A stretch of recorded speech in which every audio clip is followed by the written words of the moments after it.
Authorities in Arizona say the DNA submitted for FBI testing in the search for Nancy Guthrie, who has not been seen all month, did not come back with any matches. The FBI found DNA on a black glove discovered near Nancy Guthrie's home that appears to match the one worn by this person in this chilling doorbell video.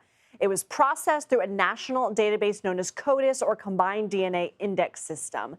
It would only have provided a match if the individual had a previous arrest for certain crimes and supplied a DNA sample that put him into the system. Pima County added at this point, there have been no confirmed CODIS matches in this investigation.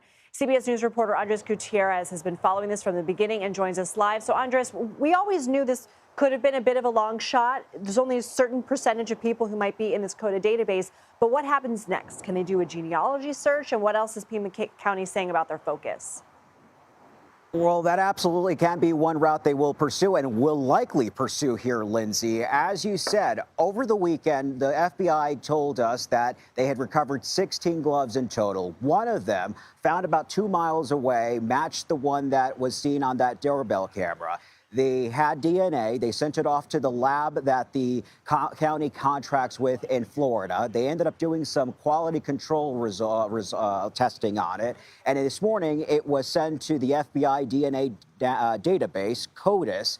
And you only are in CODIS if you've ever have been charged or convicted of a crime. That is about 6 to 7% of the U.S. population. We're a country of 345 million people, so just a sliver of that. So eventually, it's no surprise that it came back to no hit. The evidence is not useless at this point. It will stay in their system. Eventually, there may be someone down the road who gets arrested and perhaps they get a hit. But the more viable option now is that they have this DNA, is that they will work with genealogy companies, and perhaps there could be a possible break here like there was in the Brian Kohberger case. And remember, in that case, there wasn't a break or an arrest made until a month and a half after the crime was committed. So we'll see how it all plays out this time around. Right now, as we are awaiting additional DNA testing, because apparently there was also DNA recovered inside the home that's undergoing testing. It's a very meticulous and time-consuming process. There are other leads that investigators are working on currently, one of them being Walmart.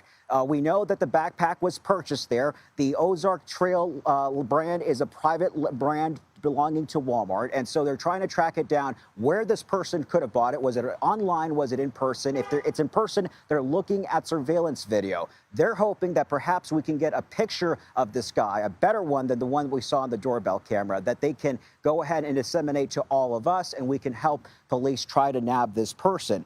In addition to that, they're also trying to find Nancy Guthrie's pacemaker. We know that it was disconnected from her phone around 2:42 that morning.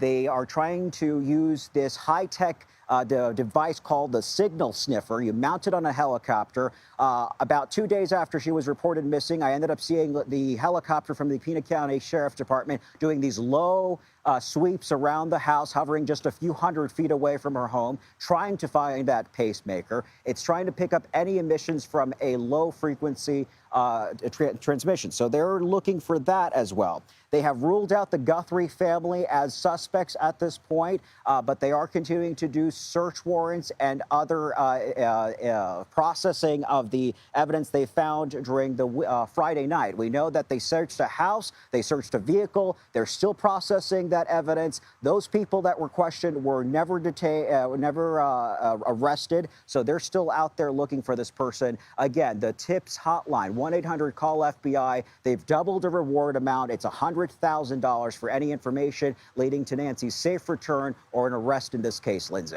Okay, Andres Gutierrez, thank you.